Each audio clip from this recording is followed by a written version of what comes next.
Until a few years ago, Eurasian countries were consuming more of their earnings from natural resources than they invested. Has that changed? And are Eurasian countries now investing enough and enough in the right places to prosper long term? Joining us in the studio is Dr. Ivailo Izvorski. He is the manager of macroeconomics at the World Bank, where his focus area is Europe and Central Asia. Thank you for coming on the radio, Doctor. Thanks again for having me. It's always good to have you on the radio. Welcome back. Well, so the question is resource dependent in Eurasia, and are these countries too resource dependent? I guess the first thing we want to clarify for our listeners is, what do we mean when we say resource dependent? How does the World Bank define that term? When we talk about resource dependency, we look at, one, what is the share of exports that go to obviously other countries from natural resources to overall exports? Is the share of natural resources in overall exports too high? Second measure would be, is the share of natural resource related revenues in the budget, whether profits from oil companies, whether various royalties or other types of revenues, that ratio of these revenues to total government revenues, is that too high? And then we look at the structure of the economy. Are hydrocarbon industries overall, oil and natural gas or commodity industries, is the value added from these industries relative to the overall economic output, is that too high? So exports, government revenues, and the overall economy. We look at these. You could say, let's take an average of these indicators or let's sum them up. But clearly, when you look at the countries of Eurasia, they seem to be more dependent than other countries of with similar wealth, natural resource wealth, but they are not as dependent as the countries in the Persian Gulf, the Gulf Cooperation countries. So they are dependent. They're not as dependent as some of the most dependent countries in the world. You're saying they're addicted, but it's maybe not a problem. No, they're dependent. They're addicted. They're addicted. All right. During the last decade, Kazakhstan and Russia have also become more dependent on oil, or more addicted. We'll debate that as the interview goes forward. But their governments still depend less on natural resources than most resource-rich economies. Resources contribute less than half of total government revenues. How is that possible if you're so dependent on natural resources for those to not contribute more than half of the total revenue the government sees? So it would help if you consider a counterfactual example. So you imagine a country. Imagine a country that, for example, exports nothing but oil. So if you take its exports, 100% of its exports are oil.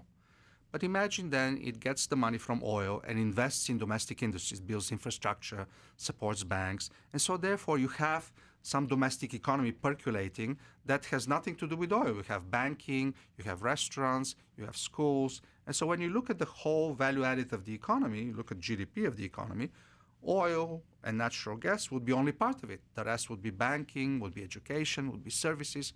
So it is possible to have exports to GDP completely accounted for natural resources, but it's possible for the structure of GDP to be only 50%, let's say, oil, the rest to be something else. And then when the government taxes the economy, obviously would tax probably banking, would maybe tax people that go eat in restaurants, would tax those that purchase cars.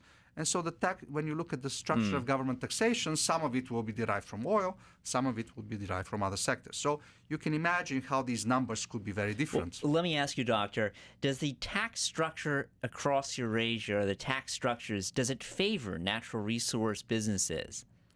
Well, we don't think this tax structure is necessarily the problem here. So the tax structure could be simplified, the tax structure could be improved. There is certainly an argument to be made, as we say in the report, for the Eurasian countries to extract more from these super profits that extraction of oil brings. So there could be an argument to be made that countries such as Norway and Qatar actually extract more of these natural resource strengths than the countries of Eurasia. But the big issue is not the structure of taxation. That could be improved, and surely. But what I'm asking is, yes. are the natural resource businesses like the crude oil production businesses, the producers, are they favored in the tax code? They're not necessarily favored on average, But what is not favored are the countries, the companies outside the oil sector. And this is where our main concern in the report lies, that the structure of taxation, to a much lesser extent, but it's the overall business environment, the overall competitive environment that makes it prohibitively difficult for companies to emerge in the non-oil sectors.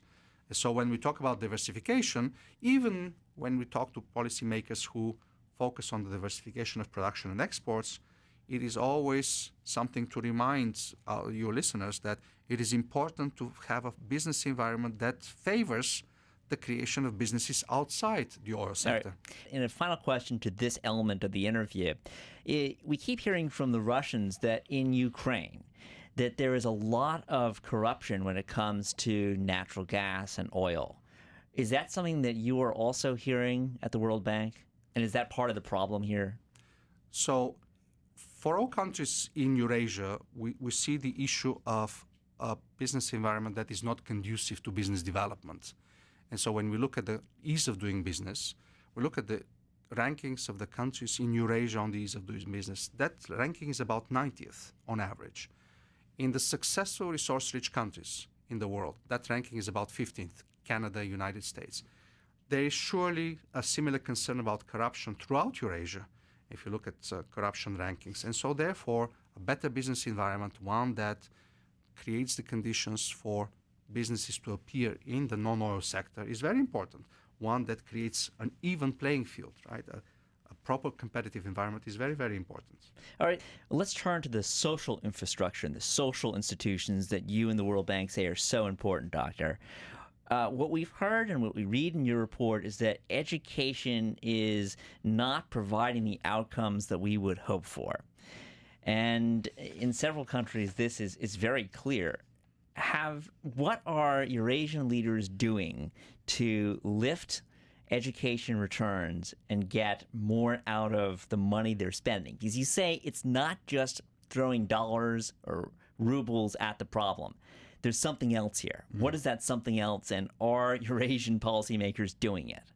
I think what the good thing that is happening is that everywhere, you take resource poor, resource rich, everywhere we have increased number of years people spend in education institutions, primary, secondary, tertiary. Everywhere we have enrollment rates at the primary level, right, the initial grades, at 100%. But also we see this gap, this rising gap over the last 10 years between enrollment rates. How many children of those that should, what percentage of children in a school age, in secondary school age, that should attend school, do attend school. And so the resource-rich Eurasia actually has levels of enrollment that have risen substantially, and this is largely driven by Russia, but also the other resource-rich countries that are approaching those of the new member states of the EU. Those of the resource-poor Eurasia have actually flattened out. There hasn't been much of an increase over the last 10, 15 years. And so there is one issue here, that while we have done so well on the primary enrollment, how many kids in primary age attend schools, resource-poor Eurasia is not doing well in enrollment in secondary education. But second, there is the enrollment in preschool education. It is very important, obviously, for children who go into first grade to have some preparation in terms of social skills, in terms of development skills, in terms of recognizing some figures and shapes and so forth. And so therefore, pre-primary education, this early childhood education, is very important.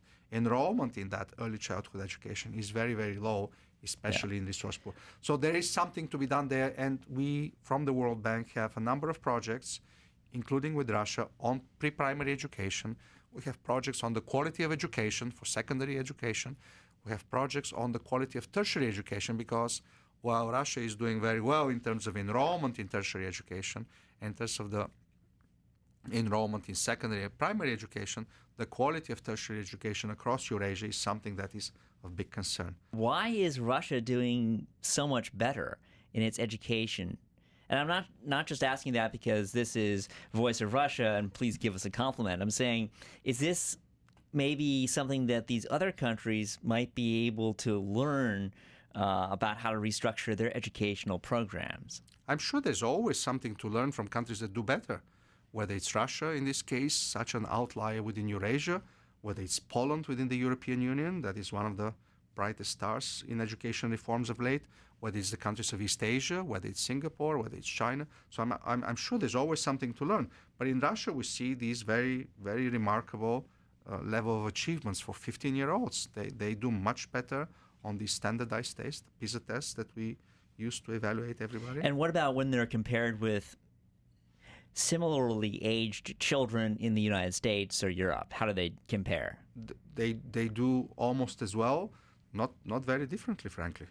A little bit worse? A little bit worse, but not that worse. Not that much worse. How much worse? I mean, very a little grade worse. Or 2 grades lower? No, much less than that. Okay. Well, thank you so much for coming on the radio and talking about this, Doctor. I really appreciate it. Thank you very much. Again, appreciate the opportunity to talk about our report on diversified development. If you allow me, the 3 messages from the report. Yes, of course. Diversification of production and exports is not the panacea policymakers should be looking for to improve living standards in the economy. When you have plentiful natural resources, it is the institutions that deliver better education, that manage natural resource volatility, and that ensure a competitive environment that seem to be what distinguishes success in the resource-rich countries in the world from failure in some resource-rich countries in the world. Well, Dr. Ivailo Izvorski is the manager of macroeconomics at the World Bank for Europe and Central Asia. I'm Kels Hetherington in Washington for Radio VR.